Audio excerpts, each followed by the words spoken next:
One day in the late 1960s, when I was a boy in my hometown Jinan in eastern China, I saw a smiling Westerner dressed like a Chinese worker riding a green bicycle. I was astonished. It was the Cold War, and China was cut off from the West. This Westerner was the first I'd ever seen, and was as alien to me as a creature from outer space. His name was James Veneris. He was captured during the Korean War and had chosen to stay in China. Veneris had served in the US Army in World War II in the Pacific Campaign against the Japanese. Like many veterans, he was unable to find work in peacetime America and had re-enlisted at the start of the Korean War in 1950. President Truman had sent American troops to Korea to stop the spread of communism. The USA, with its allies, under General MacArthur and the flag of the United Nations, crushed the North Koreans and threatened my country, the People's Republic of China.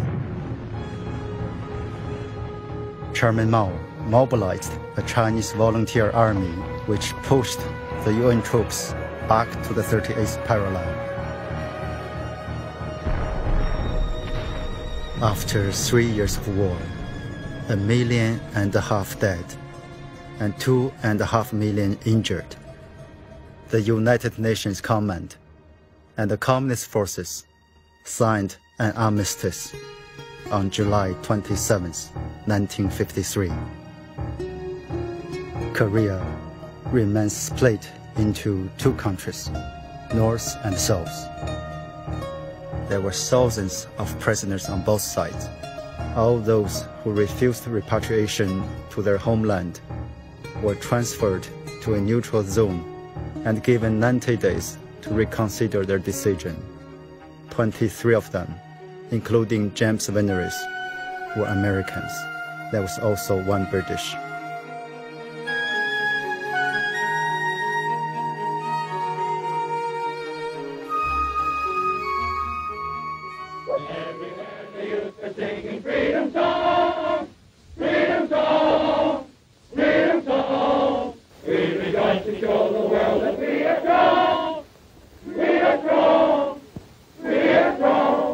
Does anybody want to go home? No! Before the 90 days expired, two Americans, Edward Dickinson and Claude Batchelor, decided to return home. Corporal Batchelor, how did you become a progressive? By reading several of the books that the communists had and newspapers, gradually, little by little, I began to believe a lot of their charges against the UN side. Well, I never decided to go to communist China.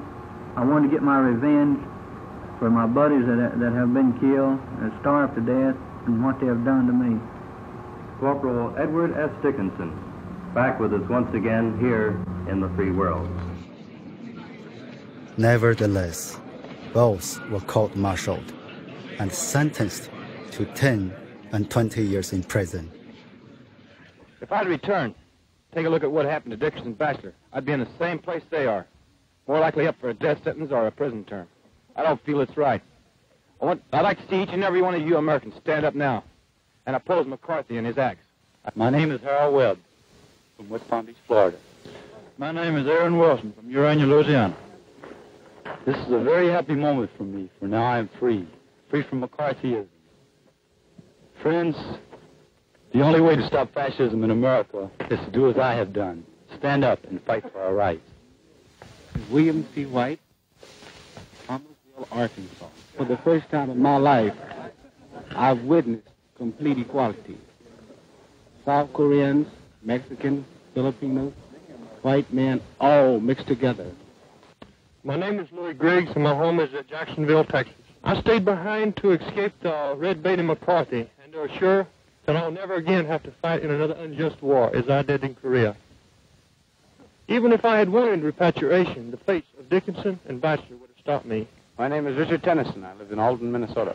People who hate war and stand up for their beliefs are faced with McCarthy and his fascist up-control House Un-Americans Activities Committee.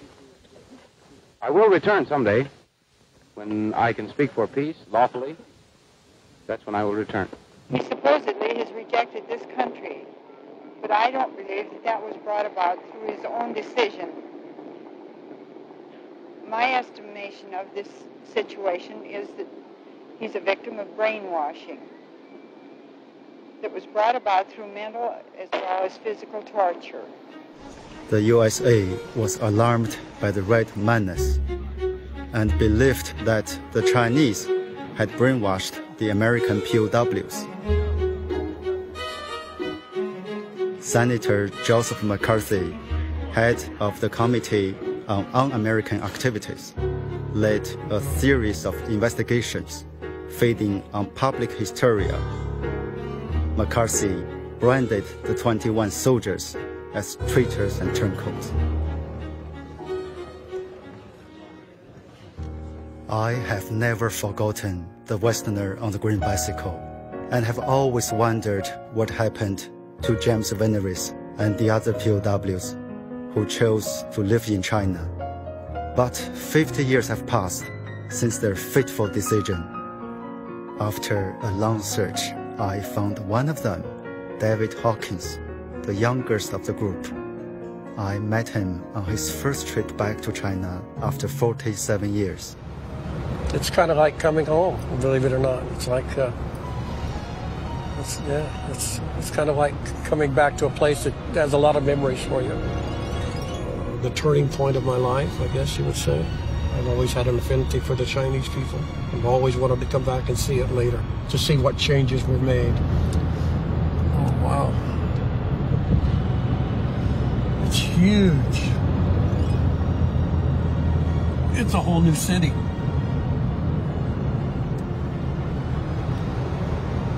Outside of the signs, it looks like one of the freeways coming into Los Angeles. As I traveled with David Hawkins in China, I realized that it was an act of great courage for him to appear in this film. We are South Koreans, American, and British who love our homes, our people, and our countries. What unites us all is our desire for peace, for real democracy and social equality. Anyone who breathes the word peace in America now becomes at once a communist and an outlaw. But here we have learned much and have caught a glimpse of what man can achieve when he works for the common good and not for personal gain. That goal of happiness and peace can never be reached unless peace is kept. We believe that our greatest task is to keep the peace and win democracy for our people. But if we return, our voices will be silenced. That is why we are here. My guest tonight is the youngest U.S. Army turncoat of the Korean War. You see him behind me. He's David Hawkins of Oklahoma City. The Mike Wallace Interview. 3 years ago, the United States was stunned by an announcement from war-torn Korea. U.S. Army Private David Hawkins and 20 other prisoners of the communists had become turncoats. They had renounced their own country and disappeared behind Red China's bamboo curtain. Dave, first of all, let me ask you this. Another explanation of the turncoats was suggested in the New York Times on August 14, 1955. Most of the turncoats really were not converts to communism, but were themselves guilty of crimes against their fellow Americans in captivity and did not wish to return to face the music. What about that? I don't consider that true. None of the fellows that were with me were... I read some articles also on this, on clippings that we received while in China, that said that a lot of us were guilty of murder or had committed acts of treason while in the camp, or stolen food from their buddies, or was responsible directly for another fellow prisoner of war losing his life. This is not true.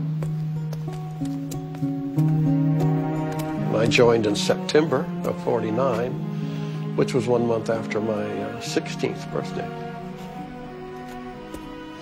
We went to Korea by boat, and we were within a half a day's travel of the Chinese border. And we kept running into companies, battalion strength of Chinese volunteers as we were making our ways over the mountains. And then at some point further on, we got in kind of a firefight, and I got hit. And when I woke up, I was in a Chinese field hospital. A Chinese patrol had found me. The first words I heard was from the doctor, who said, you know, we are friends, we're not going to hurt you. Those months between November and probably the coldest parts of the months, November, December, January, February, probably in the compound that I was, if there were, say, 500 GIs in the area, by the time they went on the march back to the main camps, I seriously doubt if there were more than 50 alive.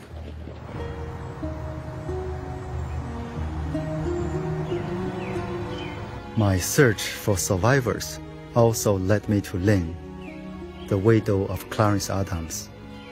She was the first woman in China to marry a black American. She now lives in Memphis, Tennessee, with their daughter Della.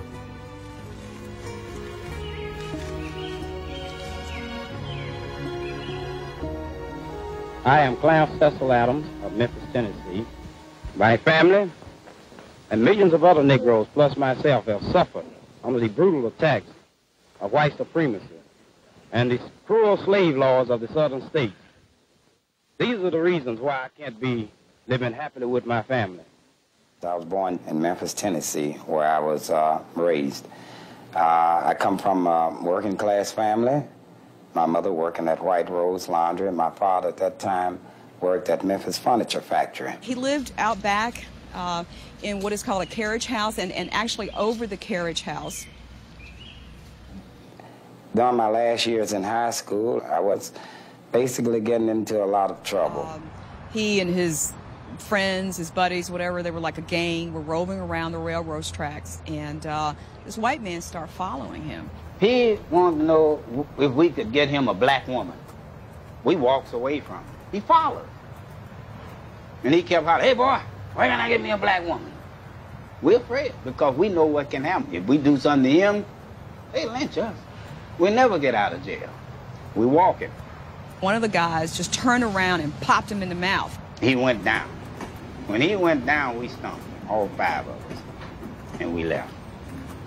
The next morning, the cops came, and they knocked on the door, bam, bam, bam, you know, opened the door, and you know it's the cops. So my dad was sitting in the kitchen, though, and his mother said, Skippy's not here, really loud, to let him know, you know, the cops are looking for him. And he went straight out the back door. He runs down the railroad track all the way downtown to the recruiting station and joins up. I went in Army in 1947. However, the Korean War changed my whole fate.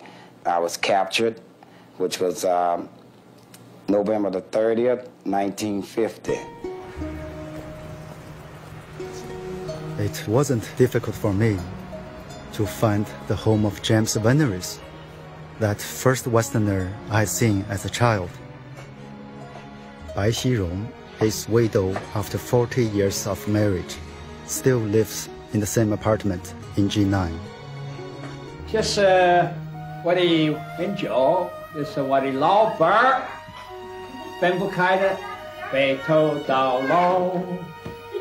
I am James G. Veneris of Hawthorne, California. Under the present conditions in the States, I cannot return. And when peace is established in the world, then I'll come back. You can blame all of this on the reaction in the United States and on McCarthy and his clique. 我在山上里边有一个院儿，一个小空窿，山洞，对，一个山洞里。我在里边哈，他们不知道了，我在那，我也盖起来了，我用那个树木。可是以后哈，他们都吃饭了，吃完了饭以后，志愿军来一个志愿军啊，拿一颗烟，都给每一个人一颗烟。志愿军给那些联合国军发烟，对，那是战俘。哎，对了，给他们烟吃，我是烟鬼。我那个洞里边哈，24个钟头没有抽烟，我也顾得慌。我也看了志愿军哈是用钱买的东西，我考虑不如就拿了，不要给他这个钱，你知道给那个农民的钱。哎，我拿我的步枪，我下来了。我那个志愿军可是可高了，我想原来我想中国人可是都野的呢，嘿，他看我，他说 ，Do you surrender？ 他说的英文的，你投降了吗？我说我投降了，我投降了，意思是 sit down， 让我坐下，让我坐下 ，have a cigarette， 他就给我一根烟球。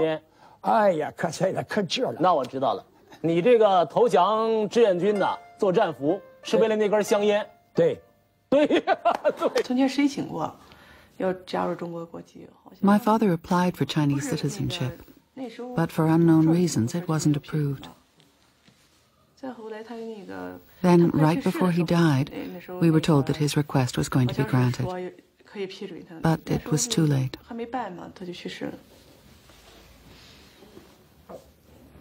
昨天他说他想入党，我得保他什么中国。He always said that he'd like to join the Chinese Communist Party because the Chinese saved his life. He had deep feelings for them. He almost died in Korea, and the Chinese took good care of him. He never forgot that. In 1950, only a year after the birth of the People's Republic of China, the Chinese army was surprised at how many Western soldiers they captured. China mobilized hundreds of young graduates to work as translators and instructors. When the Chinese first came across and actually captured as many people as they did, there was no place to keep us or food to give us. We were experiencing many deaths from malnutrition, the wounded, which were not cared for, and it was a basic situation where every man had to fend for himself. During the first few months, 2 or 3 POWs died in each unit every day. That's about a dozen per day in every camp. Mortality was very high. Doctors and nurses on the medical team worked very hard to save lives and lower the mortality rate. Once you started thinking about going home and your hamburgers and the steaks and the sort of thing, and you started drinking the cold water, that was a death knell. They didn't know our policy, didn't know what we were going to do with them, if we were going to kill them or force them to do hard labor or keep them in China forever and not let them return home. So they worried a lot. My supervisor asked me to read the regulations to the POWs. It began with, "Dear students." I was very surprised and asked why, because to me, they were prisoners and we were their captors. But my supervisor said, "Yes, they are students, and you are instructors." Students, remember, we didn't even call us prisoners of war. We were kind of like students. We were there under their care. But I never saw any instance of mistreatment in the prisoner of war camp, ever. We were trying to tell the POWs that capitalism was doomed to collapse and socialism was bound to win. We had to go to lectures every day for the first year. I mean, they come and got us no matter where we were hiding, and we had to go up on the top of the hill and listen to lectures. But after a couple of months, we found that such a theory was untenable, was unacceptable to almost all the POWs. Prime Minister Cho told us, not too much lecturing, not too much political education. Concentrate on the principle of opposing the war for peace. We changed by telling them that such a war was unnecessary, was dirty. Some POWs began to think that the American government should not have been involved in such a war. Everyone signed peace petitions. I mean, that was, why are you here and 5,000 miles away from your home fighting a war that we didn't even know where the hell the place was whenever we went over there. We had no business over there. And I actually felt that way. And do you still feel that way? that we were wrong to go to Korea? When I say we, that the United Nations was wrong to try to contain communism there, that President Truman was wrong? I think it was a mistake still. Why so? But I don't think that we have the right to interfere in a civil war of another country, to try to stop it when it's not even close to our own shore. You believe then, you believe now that that was a civil war? Yes, I think it was a civil war. There wasn't too much friction between prisoners and captors, who were the Chinese. They said, we don't understand the American way of life, so we need some volunteers to explain what the Americans like and what we wanted. And I said, well, look, I'll go. I volunteer. I asked for recreation equipment. I asked if we could use an old building to set up a recreation hall where we could sit. I said, some of the guys are religious. They want to know if they can worship. I asked if what food they brought us, if we could let our cooks cook it the way we like it. So they agreed with everything I said. In about 2.5 to 3 months, they brought in baseball bats, football. We exercised every day. The guys began to get strong. We demolished what was left of a Japanese factory, and that became our playing field. And later on, we actually built clubhouse. We had our own clubhouse. We even had what they called the Intercamp Olympics.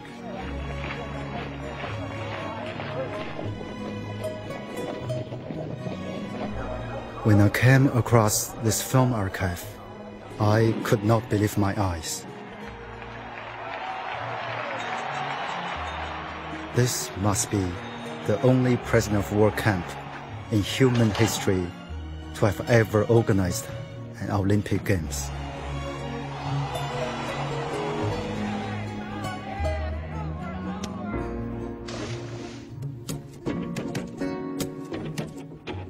I was very quickly labeled as a progressive because I read voracious, read everything I could get my hands on.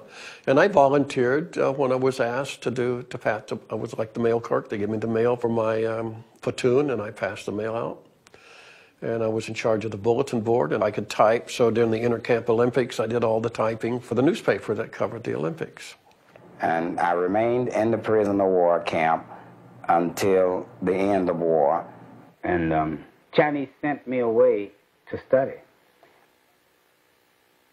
Then they sent me back to camp to give lectures.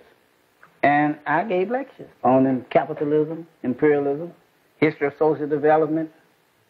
I learned the difference between all of those right there in the prisoner of war camp. And I taught it to the other prisoners. Somebody came to talk to me and said, you know, this is going to be over. He said part of the agreement of the ceasefire was those prisoners of war who did not want to go back home could choose a country. For instance, go wherever they wanted to go, if that country would accept them. As it turned out, I think there were 21 Americans who chose, in fact, to go to China. I've often been asked as to why. You became a turncoat. You renounced your country. Why? What did you have against the United States? Well, Mike, it wasn't actually that I had something against the United States. We did spend over 3 years in captivity. I was captured only 17 years old. And I underwent the mass indoctrination program that the Chinese instigated in the camp. And there was a lot of things that they told me that sounded to me like common sense. I chose China for many reasons. With that close contact we had, I began to wonder about communism, what it was like. And it's a known fact that every man wants to better his life. He wants to do more in life. I was assured by the camp authorities that, well, you know, we don't discriminate. It's not the principle, it's not our principle to discrimination. We believe that all people are equal. So that was a great encouragement for me to help me make my decision. And of course I did ask the question of marriage, or could I marry? And the Chinese said, we got plenty of women, it depends on whether they like you or not.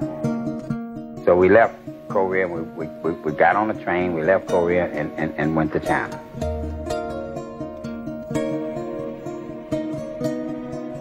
of course, the first day in China, they gave this humongous banquet for us. I mean, I had never, in fact, in my whole life, I had never seen so much food.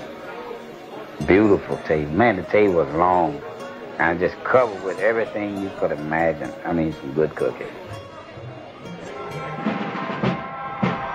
With such great expectations, the 22 former POWs entered China.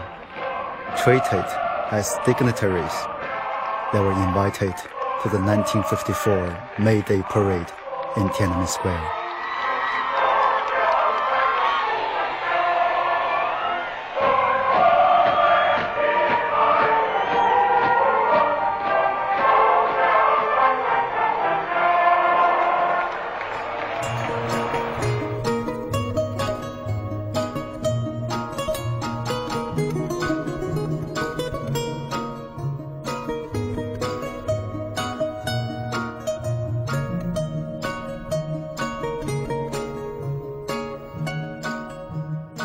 This was 4 years after the founding of the People's Republic.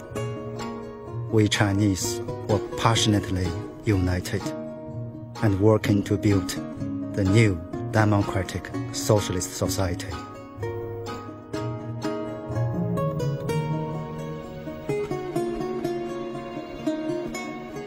I used to ride my bike here all the time. You know, you have to ride your bike kind of like the cars so that you don't get ran over. But other than that, it's about the same. More people, more cars.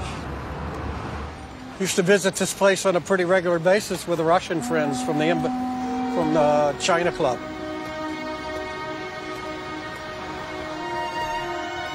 Oh my God! Now this is like coming home. This is my homecoming. This was my school for 2.5 years. David Hawkins and 6 of the former POWs studied at the People's University in Beijing. They were known as peace fighters. Adams was here, Clarence Adams. Howard was here. Who else? Sullivan was here. My first schooling was at the People's University of China. It's where we took a 2-year preparatory course. First of all, we couldn't speak the language, so we basically dealt in the language and Chinese history, and the history of the Chinese Communist Party and the history of the Russian Communist Party, Soviet Communist Party.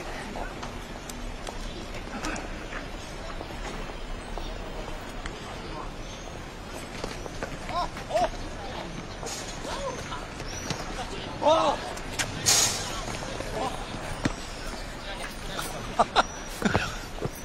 Oh, come on, get in there. Oh, oh well, 谢谢你们. Oh, the place has grown so much bigger since I was here.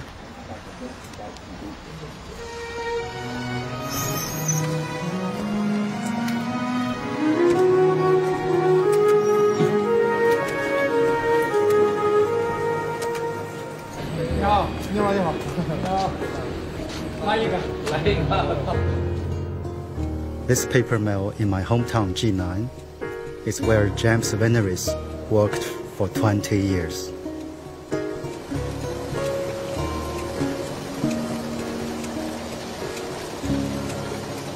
你有几种选择，所有的选择留下来的战俘都可以去做农民，也可以去做工人，可以去上大学，还可以自由选择其他的职业。哎，那个，您后来为什么选择了做工人呢？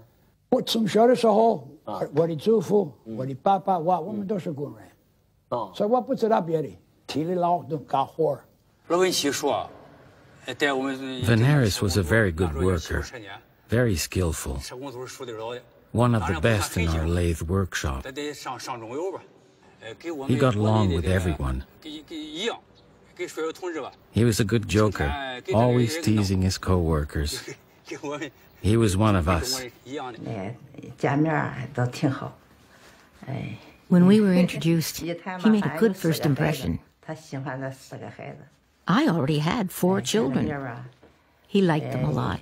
He gave us each a badge of Chairman Mao as gifts.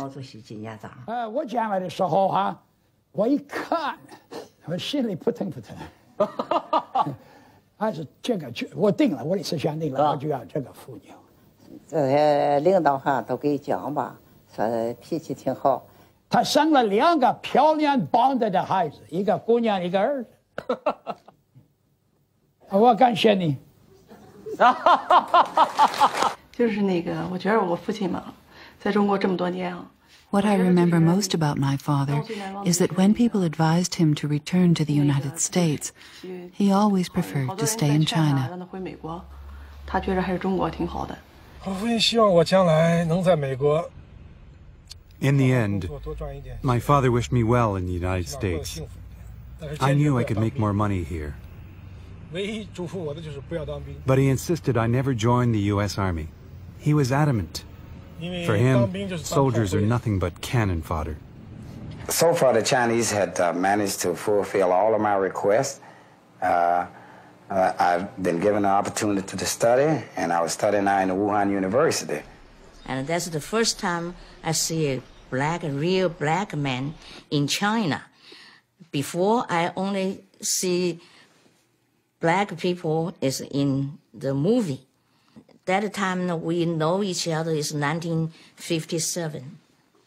Okay, and then we see each other almost 7-8 months. After about a year of courtship, we got married. The whole conversation on the mountain where the university was located was on what the baby would look like. Some said the baby would be checkered. Some said it would be black on one side and white on the other. Some said it would look like a zebra. It was done in the years of 3 hard years that they had in China where there was very little food to eat because they were paying back a huge Korean War debt to the Soviet Union. I had been offered extra rations, but I said, well, since I live in China, I'll just live like the rest of the people. And I turned them down. But a lot of times when the fishermen called, they would steal a few fish and bring it to me so that I could make some soup for my daughter. Like this old farmer, for instance, that he had a huge family of his own, and he had a hen that laid an egg, and he wanted to get to the house so that we could have that one egg for breakfast. And that's how the ordinary people treated. Red Cross just tell him he will go to Beijing, do the translate, work at the Beijing Foreign Language Press. We moved to Beijing in 1961, so I was only 2 years old. We had a really nice apartment in a complex full of people that were like us. All kinds of people, black, white, Africans, British. They'd come to our house and we'd have parties late into the night. Now my father, I don't know exactly how much he made, but something like 3 or 4 times the amount of money that an average Chinese would make. He managed to get in contact with the Beijing office of Voice of Hanoi. He made broadcast speeches to the black soldiers fighting in Vietnam, urging them to go back home and fight for racial equality and their own freedom. So I think he did his share toward world peace and international understanding. Confronted with the challenges of living in such an alien culture, several of the young peace fighters quickly became discouraged. William C. Cowart, 22. Louis W. Griggs and Otho G. Bell, 24. Young Americans who converted to communism during their captivity in Red China, only now to recant. The 3 turncoats face Army authority under a 1950 law which permits trial for serious offenses committed while in service, allegedly helping prepare enemy-sponsored propaganda, soliciting a general officer of the Army to desert, informing on fellow prisoners, and other charges. They're whisked off to stockade, their fate to be decided with the justice they know exists in the land they had renounced. The 3 Americans had chosen to work on the state farm in rural China. Wu Da-shou, their Chinese Red Cross representative, still remembers them. It was a different country. It was a completely different environment for them. Nothing was familiar. At night there were no bars to go to, no discos and no concerts. And I think the fact that they couldn't find girlfriends was another big factor. At the time, we were concerned that if they left, it would create a negative image of China. But our leaders told us that even if they said bad things about us after returning home, it wouldn't really matter. There was so much anti-Chinese sentiment all over the world that a little more would do no harm. Turncoat Richard Tennyson, flanked by Red Cross officials and local police. He is one of 21 former American PWs who refused repatriation in Korea and chose to live in communist China. The 22-year-old turncoat takes his first steps of freedom en route home to Alden, Minnesota. Most of the former POWs left China before 1966, but found they were not welcome back in the USA. It was hard to find work, and 2 were committed to mental hospitals. The embassies, of course, was supplying me with whiskey and so forth. And I did a lot of little cooking there on my own, American food, soul food. And even the ambassadors, when they heard that I was cooking, they came around. And they supplied the booze and I the food. And we had a nice time. However, the Chinese was noticing this sort of relationship. And they didn't particularly like it. So they asked me to cut down on it. So I knew then that I was getting in bad with them. Red Cross say, you go to work in the factory, like a veneris. But Adam say, that's very strange. Why should I change job? What about my Chinese? Just to forget it? The Chinese have a way of letting you know what they think about you. When we first went to China, they called us comrades. And after some years in China, they switched from comrades to calling us peace fighters, which means a step down. With comrades, we one of them. When you become a peace fighter, you can be anybody fighting for peace. Then later on, the worst thing to be called in China is to be called a mister. Then they started addressing us as Mr. Adams. And then you know that you're completely out. When they start using that, when you become a mister, that's the worst thing to be. Shortly before the 1966 Cultural Revolution, Clarence Adams decided it would be wise for him to return with his family to Memphis, Tennessee. My wife at that point didn't want to come because a picture of America had been painted to her as a very terrible place to live, and there's discrimination and the crime, which is basically true. So it took me a while to convince her that everything would be all right. When we got to San Francisco, every day, early in the morning, some men came and got my daddy, took him off. And later, of course, I found out it was the CIA and you know, I don't know, maybe FBI, something like that. 当时要求留下来的22个美国人，又有人呢回去了。对。您那时候有没有动摇？想没想？干脆就是回美国。我没有动摇回美国，我选择到中国来，我永远不会后悔。During the Cultural Revolution in the 1960s, young Red Guards tried to arrest Veneris, accusing him of spying for America. His comrades at work protected him, and Premier Zhou Enlai declared Veneris an international peace fighter, and that he was not to be harmed. 这个是老虎，这个是老虎，是我的姑娘，挺漂亮。这个是老大，他可会做菜，他来了哈，我和他妈妈哈不干活了。这这是老三，这是最棒的，也是我的保镖。这个是1、2、3，三个孙儿，2个孙女。How are you? See you later. I love you. I love you too. 哎，你不给我放对吗？哎呀，这么多年，31年了，一块儿了。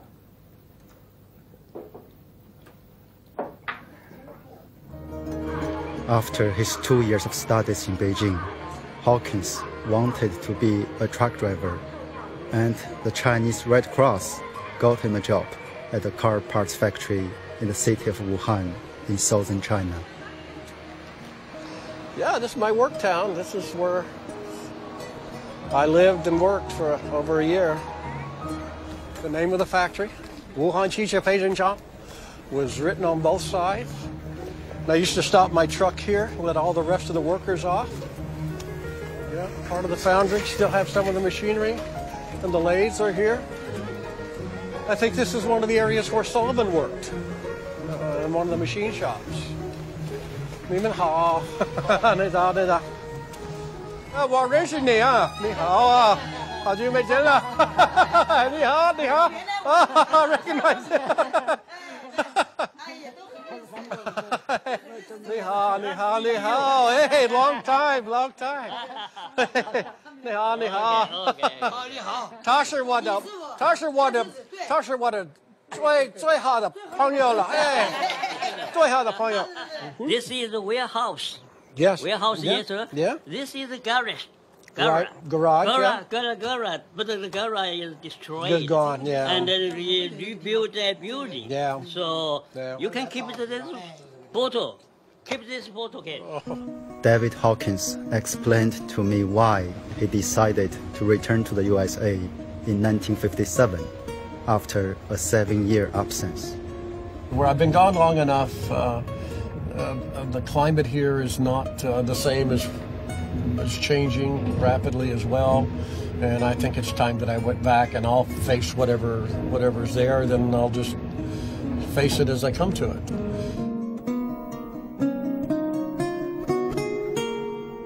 Let's try to find out tonight, among other things, why he became a turncoat and why he returned home just 4 months ago.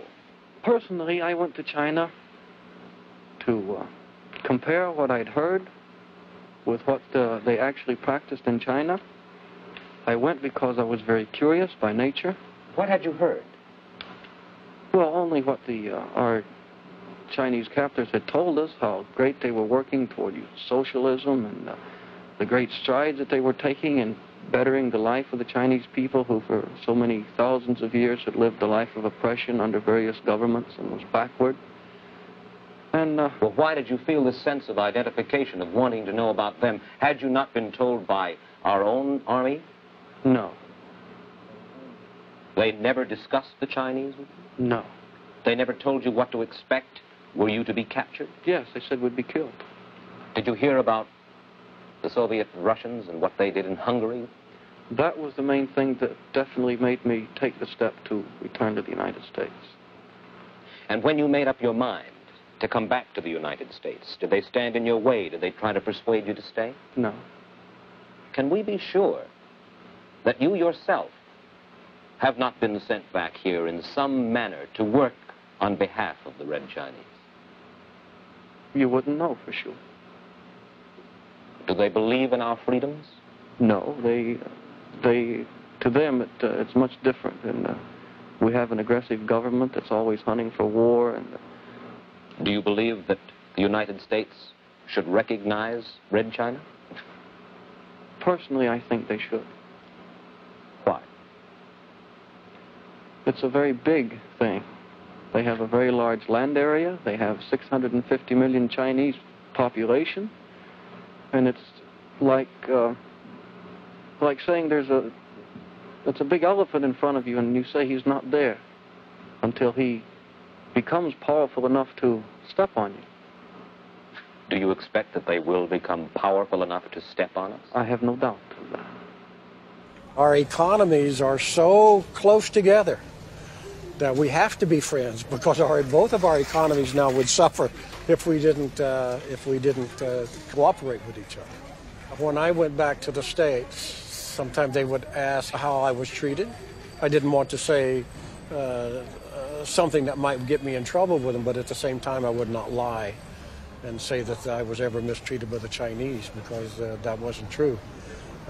They treated me like family. We are very thankful for you. We appreciate you coming here. For 15 years, it's a great chance. You are very fortunate. And thank you. And thank you for having me. Oh, 好谢谢你们，好谢谢你们 ，Thank you， 谢谢你，谢谢你。Very high, very high, baby. 小朋友，哎。来，谢谢 ，Thank you for having me. Thank you. Bye. Thank you, man. Bye bye.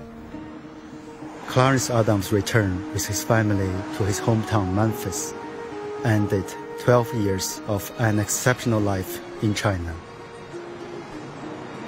I wasn't very warmly received back here in America. We had some very hard times when I finally reached the shores here. I couldn't find work. In other words, the news media had really ruined me.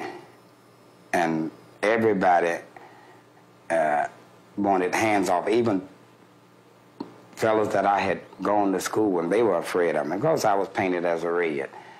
And of course, then later on, the government subpoenaed me, and I had to go to Washington, where they were trying me for treason.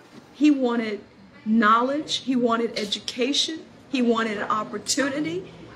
And that's what he told those people at the senators who subpoenaed him. He says, why?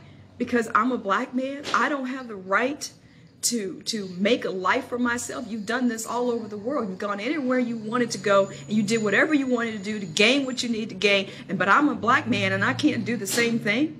I can't get a better life for myself. He had every right. Clarence Adams, still working at 70, in his Memphis chop suey restaurant on Elvis Presley Boulevard, died in his daughter's arms.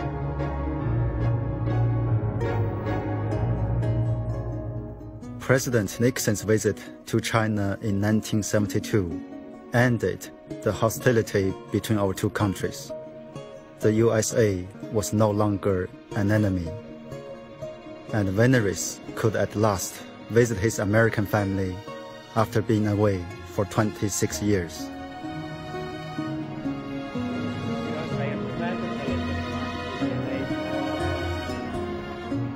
She 生了为了什么？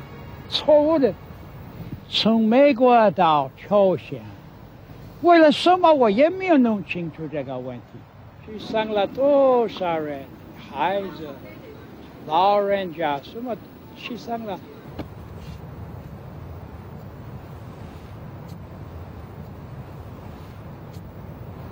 不要战争，我恨战争。Living and working in China for half a century, respected and loved by co-workers and students alike, James Veneris was regarded by all as a symbol of international solidarity. He has never died. He has just disappeared. That's well, Veneris, old buddy, I wish that I got to see you one more time, but I'm not too far behind you.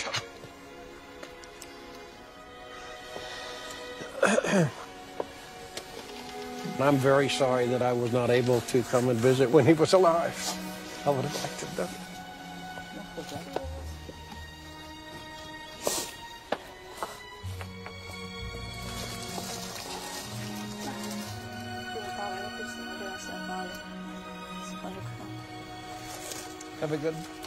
Have a good sleep, old buddy. We'll see you later.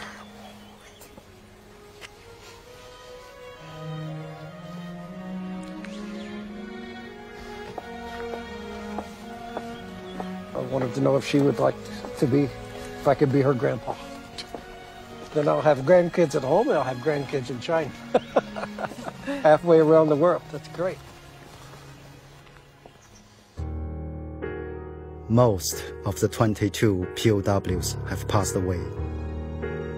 They carried the label of turncoats and traitors, and lived under the clouds of dishonorable discharge and disillusionment. They struggled to make a living after returning to their homeland. But they are heroes to me for trying to build bridges between enemies. They should not be forgotten. We're not going back to the country we love because the humble but sincere effort we have put forward as prisoners of war of the Korean and Chinese side to the cause of peace would only bring us unmerciful persecution at the hands of a few peace haters now ruling the states. We not only want peace, but we want to fight for it.